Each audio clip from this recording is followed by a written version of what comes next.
दोस्तों आज हम वॉशिंग मशीन के वॉश टाइमर के बारे में आज आपसे हम चर्चा करने वाले हैं, वो भी प्रैक्टिकल के साथ। तो आप वीडियो के अंत तक बने रहिए और मैं इसमें मोटर को ऑपरेट करके भी दिखाऊंगा और अंत तक जाते जाते मैं कैपेसिटर का भी यूज करना बताऊंगा। कैपेसिटर का भी यूज हम कैसे करते हैं उस पे भी हम आज फोकस करने वाले हैं।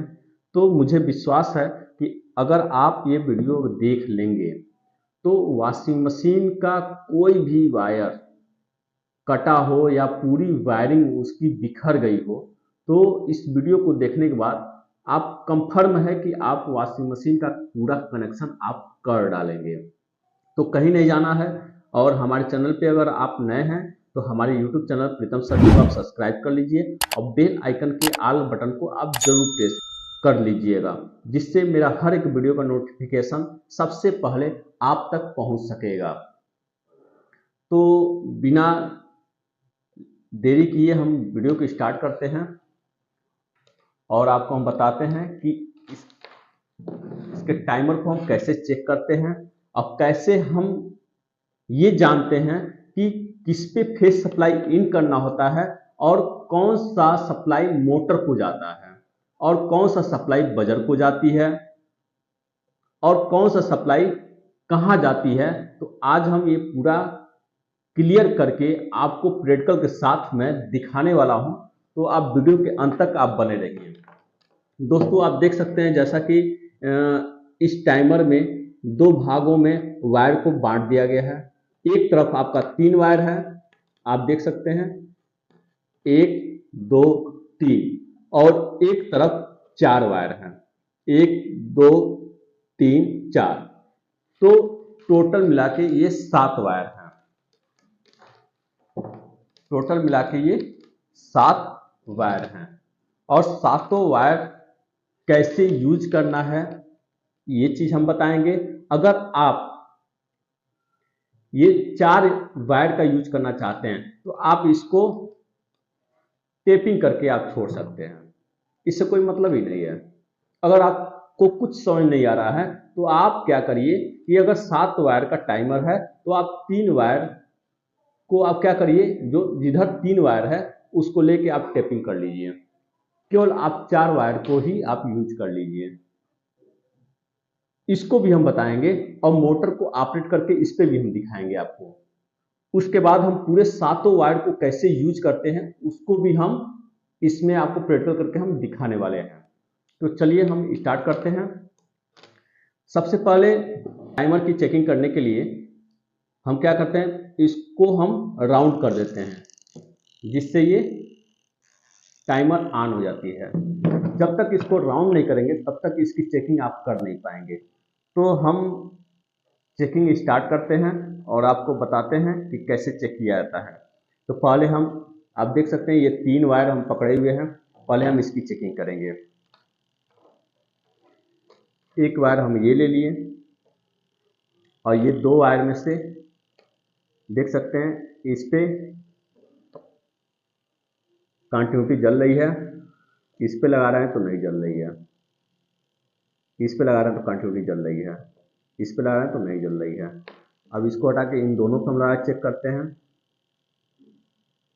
कंटिन्यूटी नहीं जल रही है। इन दोनों पे लगा रहे हैं तो कंटिन्यूटी नहीं जल रही है, लेकिन इस वायर पे हम लगा रहे हैं तो कंटिन्यूटी एक पे जल रही है, एक पे नहीं जल रही है। तो इससे आप क्या समझ रहे हैं, जो 3 वायर है जिस दोनों पे 2 वायर पे कंटिन्यूटी जल रही है और एक वायर पे कंटिन्यूटी नहीं जल रही है। तो आप इससे क्या समझ रहे हैं, जो एक वायर जो बच रहा है जिस पे कंटिन्यूटी नहीं जल रहा है उसको आप क्या करेंगे, वो बजर के लिए आप निकाल देंगे।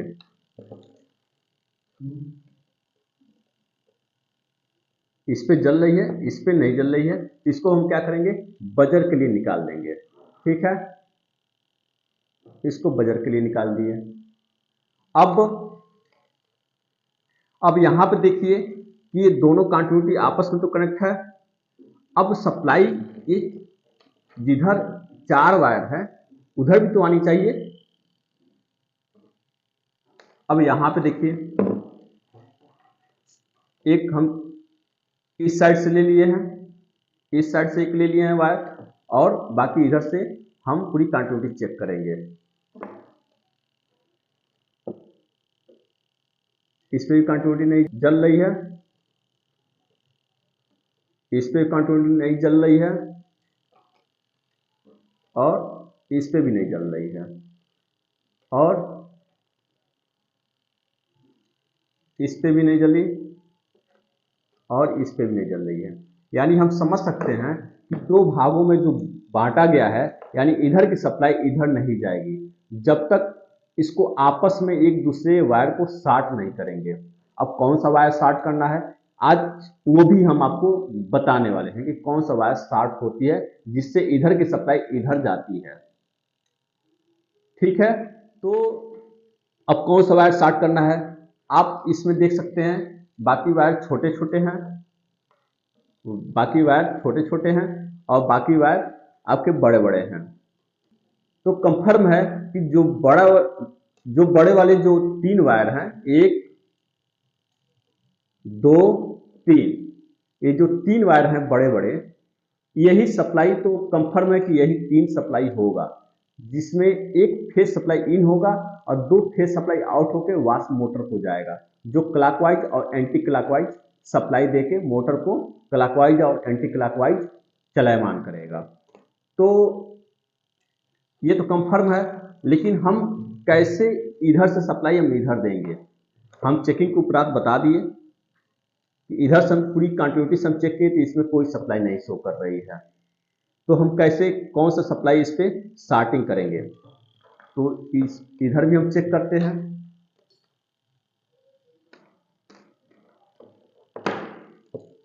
अभी छोटे वाले जो 2 वायर हैं टाइमर में, जिधर 4 वायर निकले हुए हैं उधर 2 छोटे वायर मिलेंगे, तो दोनों छोटे वायर को हम आपस में कंटिन्यूटी चेक कर रहे हैं,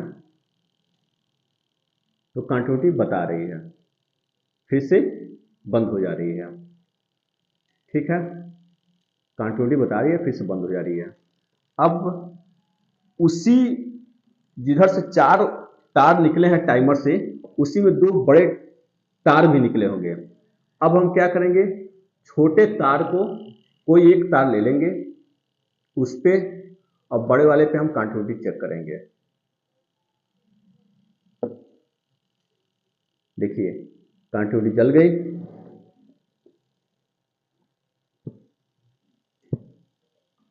अब इस पे जल गई कंटिन्यूटी, फिर से इस पे जल गई कंटिन्यूटी। अब देख सकते हैं, यानी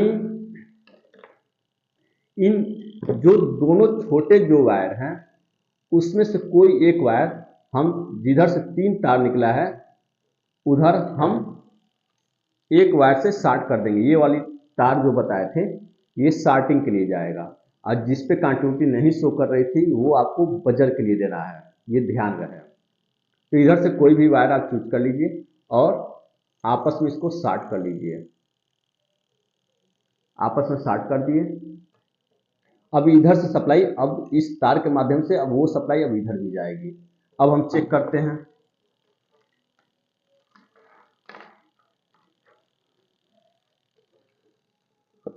जिधर 3 तार निकला है उसमें से जो बड़ा वाला तार है उसको हम ले लिए हैं, इसी में फेज सप्लाई इन करना होता है।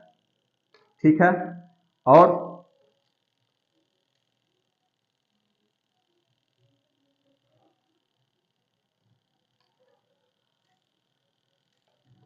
और 4 तार में से एक तार तो हम शॉर्ट के लिए दे दिए हैं, एक तार हम छोड़े हुए हैं छोटा वाला, और इधर आपका बड़ा 2 तार होगा उसको ले लेंगे।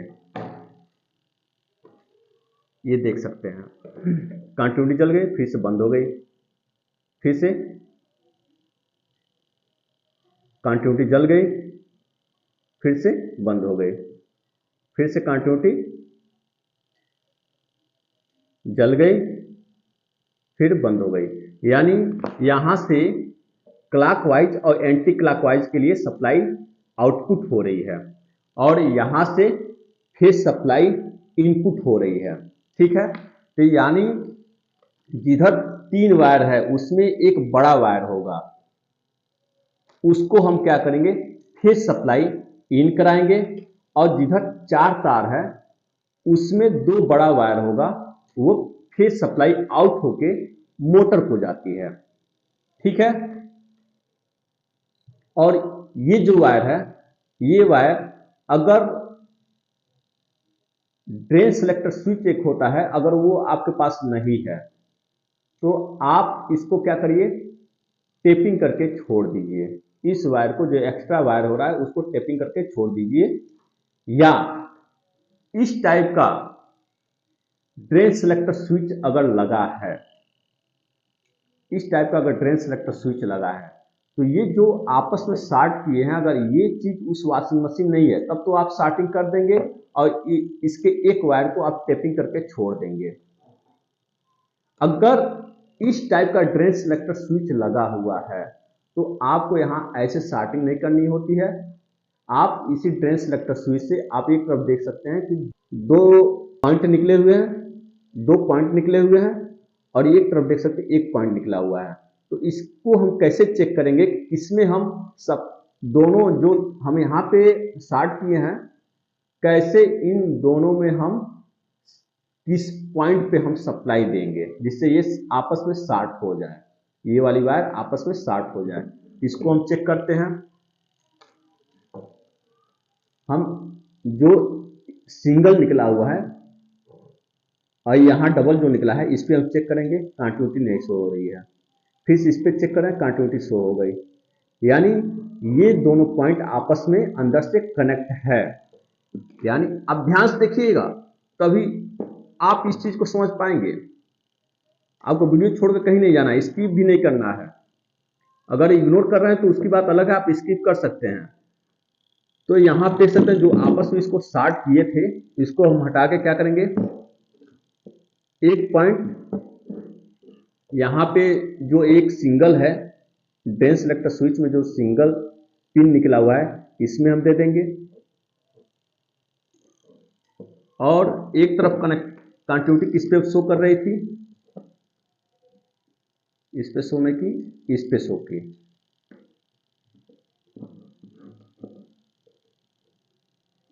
इस पे शो कर रही है, तो एक जो वायर है इस पे कनेक्ट कर देंगे।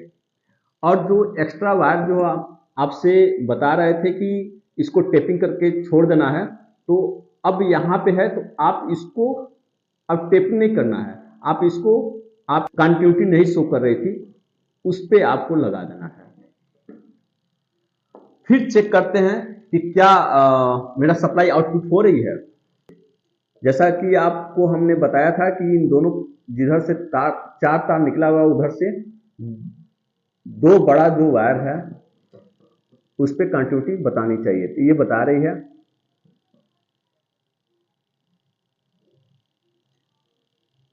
ये बता दी, यानी यही दोनों वायर आपके मोटर को जाएगा। ठीक है, तो ये तो हम बता दिए सातों तारों का प्रयोग, कि सातों तारों का हम कैसे प्रयोग करते हैं, ये देख सकते हैं आप। सातों तार, जिसमें 3 तार आपका ड्रेन सेलेक्टर स्विच में यूज हो चुका है, और ये जो वायर है ये बजर के लिए जाएगा। ये बजर है, बजर पे आप ध्यान आपको ये देना है, बजर को एक फेज सप्लाई चाहिए होता है और एक न्यूट्रल सप्लाई चाहिए होता है। तो ये बजर को चला जाएगा, यहाँ से बजर को चला जाएगा, और एक पे हम न्यूट्रल सप्लाई दे देंगे, तो ये बजर को हो गया। अब ये 2 जो वायर है ये वाश मोटर को जाएगी, ये एक वायर जो है ये फेज सप्लाई इन होगी।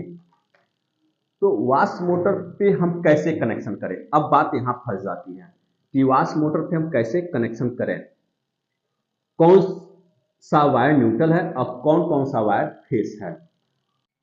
तो आप देख सकते हैं ये वाश मोटर में स्टिकर लगा होता है, एक पे आप देख रहे होंगे ऑरेंज लिखा हुआ है यहाँ पे, और ये आपका ब्लू लिखा हुआ है, और ये आपका येलो लिखा हुआ है, आप देख सकते हैं। जिसमें ब्लू और ऑरेंज के बीच में कैपेसिटर लगा हुआ है, यानी ब्लू वाले वायर पे और ऑरेंज वाले वायर पे दोनों पे कैपेसिटर का कनेक्शन होगा। और ये जो आप देख रहे हैं येलो, इस पे कोई सप्लाई कहीं से कुछ कनेक्टिविटी नहीं बनी हुई है, यानी ये आप समझ लेंगे ये न्यूट्रल सप्लाई है। या अगर किसी मोटर पे आपका स्टिकर नहीं लगा है तो आप कैसे पहचानेंगे कौन सा न्यूट्रल सप्लाई है कौन सा फेज सप्लाई है? तो अगर आप एसी या फ्रिज के कंप्रेसर की रनिंग का मैं स्टार्टिंग पहचान सकते हैं तो आप कैलोमीटर के द्वारा आप इसकी चेकिंग कर सकते हैं और आप सप्लाई दे सकते हैं। तो इस तरीके से हम सप्लाई चूज करेंगे।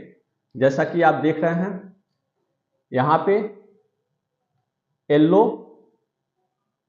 ब्लू और रेड वायर यहां पे दिख रहा है। ये मोटर से वायर निकला हुआ है। तो इस पे क्या है, येलो वाला आपका न्यूट्रल हो गया, इस पे दोनों पे हमको फेज सप्लाई देना होता है। अब कैसे हम करेंगे इसका कनेक्शन? इन दोनों के बीच में आपका कैपेसिटर भी लगा है, तो कैपेसिटर का भी प्रयोग हम बता देते हैं। आप कैपेसिटर का भी प्रयोग आप कैसे करेंगे? कैपेसिटर में 4 वायर होते हैं, 1 2 3 4। अब कैसे पहचानेंगे कौन सा वायर वाश मोटर में जाएगा और कौन सा वायर स्पिन मोटर में जाएगा? तो आप यहां देख सकते हैं 10 प्लस 5 यूएफ लिखा हुआ है, ठीक है। यहां पे आप देख सकते हैं कि 10 एमएफडी वाला जो कैपेसिटर है वो रेड वायर और येलो वायर है।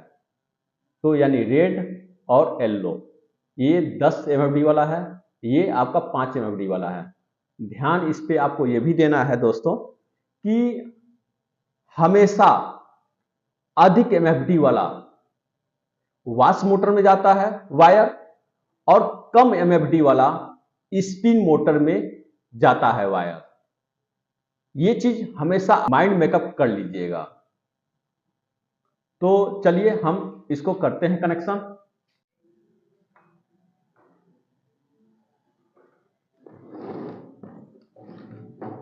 ये रेड और ब्लू, रेड येलो, अधिक वाला क्या है कैपेसिटर का, रेड और येलो। रेड में जोड़ देंगे, मोटर के रेड में जोड़ देंगे, क्योंकि रेड और ब्लू में आपका कैपेसिटर है। ये जोड़ दिए, ये कैपेसिटर का कनेक्शन कर दिए हम। ये मोटर का न्यूट्रल हो गया। अब जो टाइमर से ये वाश टाइमर से जो 2 वायर आ रहे थे, जो क्लॉकवाइज और एंटी क्लॉकवाइज सप्लाई, आप किसी में भी आप जोड़ सकते हैं। इसमें कलर नहीं देखना है, कुछ नहीं देखना है, आप किसी में भी जोड़ सकते हैं न्यूट्रल को छोड़ के। जिसपे यानी ध्यान रहे जिसपे आप कैपेसिटर का सप्लाई दिए हुए हैं उसी में आपको टाइमर का भी कनेक्शन कर देना है। अब देखिए ये टाइमर में फेज सप्लाई जाएगी, ये टाइमर में फेज सप्लाई जा रही है, यानी ये वाली वायर है, ये मोटर का न्यूट्रल हो गया, ठीक है। अब चलिए मैं मोटर को ऑपरेट करके आपको दिखाता हूं। आपको बाद में हम ये भी बताएंगे कि अगर 7 तारों का यूज नहीं करना है, केवल 4 तार का यूज करना है टाइमर का, तो उसका कनेक्शन हम कैसे करते हैं। इसके बाद हम उस पर भी चर्चा करेंगे और मोटर को ऑपरेट करके दिखाएंगे। और ये टाइमर को ऑन कर दिए।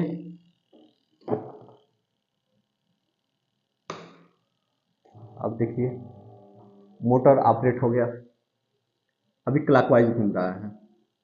अब देखिए एंटी क्लॉकवाइज घूमेगा, एंटी क्लॉकवाइज घूमा, देख सकते हैं आप।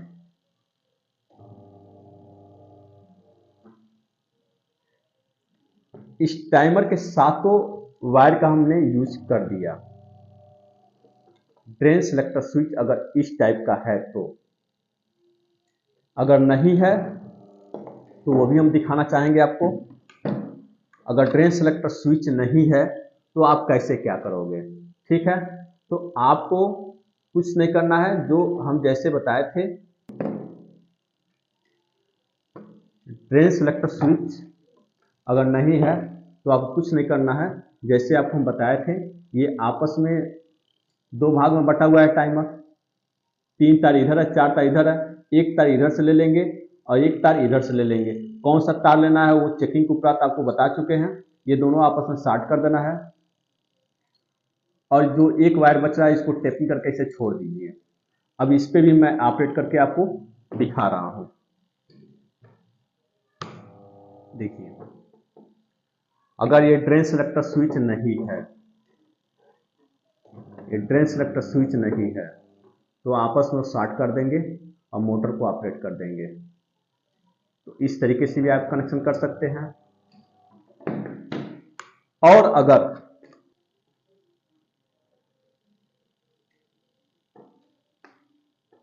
ये 3 वायर को यूज नहीं करना है, केवल आपको 4 वायर को यूज करना है। ये 3 वायर को यूज नहीं करना है, केवल 4 वायर को यूज करना है। तो कैसे करेंगे, इसको भी हम चेक करके आपको बताना चाहेंगे। तो 4 तार जिधर लगा हुआ है, छोटा वाला वायर कोई आप ले लीजिए और जो बड़ा वाला वायर है इसको आप कंटिन्यूटी चेक करिए। टाइमर ऑन होना चाहिए, ये यहाँ पे टाइमर ऑन है तभी ये कंटिन्यूटी आपको बताएगी, नहीं तो नहीं बताएगी। देखिए यहाँ पे कंटिन्यूटी आ गई येलो वायर में। अब यहाँ पे देखिए इस वायर पे चेक करेंगे, इस पे भी कंटिन्यूटी बता रही है। यहाँ से ऑफ हो गई, फिर से येलो में आ गई, यहाँ पे कंटिन्यूटी बता दी, देख सकते हैं। यानी फेज सप्लाई आप इस पे भी दे सकते हैं और यहाँ से फेज सप्लाई आउट कर सकते हैं, क्योंकि क्लॉकवाइज और एंटी क्लॉकवाइज दोनों सप्लाई एक बार इस पे एक बार इस पे दे रहा है। इस पे भी हम चेक कर लेते हैं सप्लाई, इस पे भी बता रही है और इस पे भी बता दी, इस वायर पे भी बता दे रही है, इस वायर पे भी बता रही है, देख सकते हैं।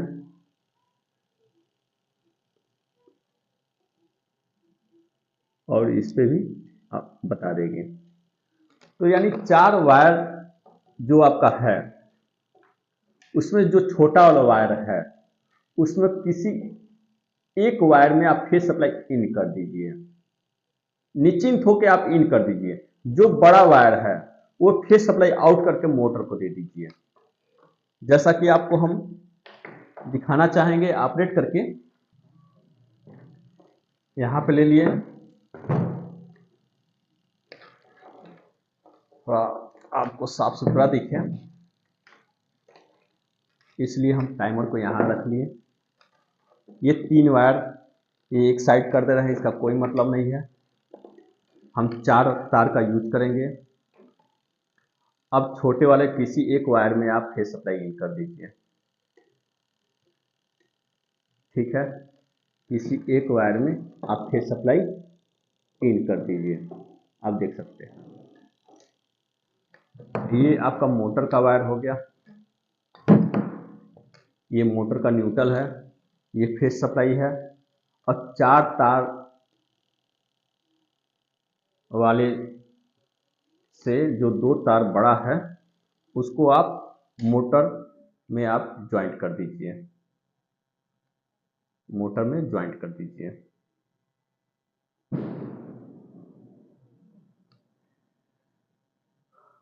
अब टाइमर का ये वाला वायर आपका फेस है। देखिए यहाँ पे 3 तार का हम यूज नहीं किए हैं, देख सकते हैं 1 2, 3, ये 3 तार का हम यूज नहीं किए हैं, केवल 4 तार का ही हमने यूज किया है। आप इसको चाहे तो आप बजन दे दीजिए या टेपिंग कर लीजिए, ठीक है, कोई दिक्कत नहीं। अब मोटर का ये न्यूट्रल हो गया, ये मोटर का न्यूट्रल हो गया, ये टाइमर का फेस हो गया।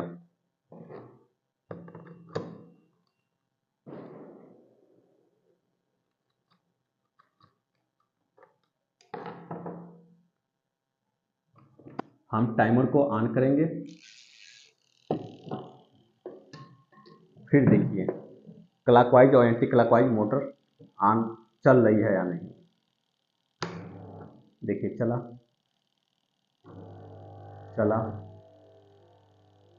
आप देख सकते हैं मोटर चल रही है। देखिए एंटी क्लॉकवाइज फिर चली, यानी आप देख सकते हैं ये 3 वायर को हमने यूज नहीं किया है, केवल 7 वायर वाली टाइमर है जिसमें हम 4 वायर को ही हमने यूज किया। उस 4 में भी हम 1 को यूज नहीं किए हैं, केवल 3 वायर को ही हमने यूज किया है, आप देख सकते हैं। इस वीडियो में आपको 7 तारों का यूज करके हमने दिखाया और 4 तार को भी यूज करके हमने दिखाया, वो भी प्रैक्टिकल के साथ। बहुत सी जगह क्या होता है कि डबल नॉब वॉच टाइमर होता है और उसकी चेकिंग हम कैसे करते हैं कि किसमें फेज सप्लाई जाएगा और किसमें फेज सप्लाई इन होगा और कौन सा फेज सप्लाई आउट होकर मोटर को जाएगा, कौन सा बजर को जाएगा। तो आप इसमें 4 है तो ये तो कंफर्म है, 1 फेज सप्लाई इन होगा, 2 फेज सप्लाई आउट होगा, 1 बजर को जाएगा, ये तो कंफर्म है। लेकिन कौन सा जाएगा उसकी चेकिंग हम कैसे करें, तो उसकी चेकिंग हम क्या करते हैं कि टाइमर को ऑन कर देते हैं और कंटिन्यूटी के द्वारा हर एक वायर पे, जैसे इस पे लगाया और इस पे लगाया, कंटिन्यूटी इस पे बताया, ठीक है, फिर इस पे लगाएंगे, फिर इस पे लगाएंगे। जैसे इस पे शो कर रहा था, इस टाइमर पे जैसे सप्लाई शो कर रही थी, जैसे इस टाइमर पे सप्लाई शो कर रही है, जैसे एक इस पे लगा रहे हैं, इस पे लगा रहे हैं, कंटिन्यूटी जली फिर छोड़ी, फिर हम क्या करेंगे, इससे हटा के फिर इस पे हम लगाएंगे, इस वाले कलर पे, फिर कंटिन्यूटी जली। उसी तरीके से इस टाइमर को भी हम चेक करेंगे तो हमें मालूम चल जाए किस पे फेज सप्लाई इन होगा और किस पे और कौन कौन सा वायर फेज सप्लाई आउट होगा। तो इस तरीके से डबल टाइमर या सिंगल टाइमर जो भी है, आप इस तरीके से चेक कर सकते हैं। तो आई होप कि आपको अच्छे से ये वीडियो समझ में आ गया होगा। एक बार और कहना चाहूँगा कि प्लीज़ यार, बहुत मेहनत लगता है वीडियो बनाना, कभी आप ट्राई करके देखिएगा। तो आप हमारे चैनल को आप सब्सक्राइब कर लीजिएगा, लाइक कर लीजिएगा और बेल आइकन के ऑल बटन को आप जरूर प्रेस कर लीजिएगा।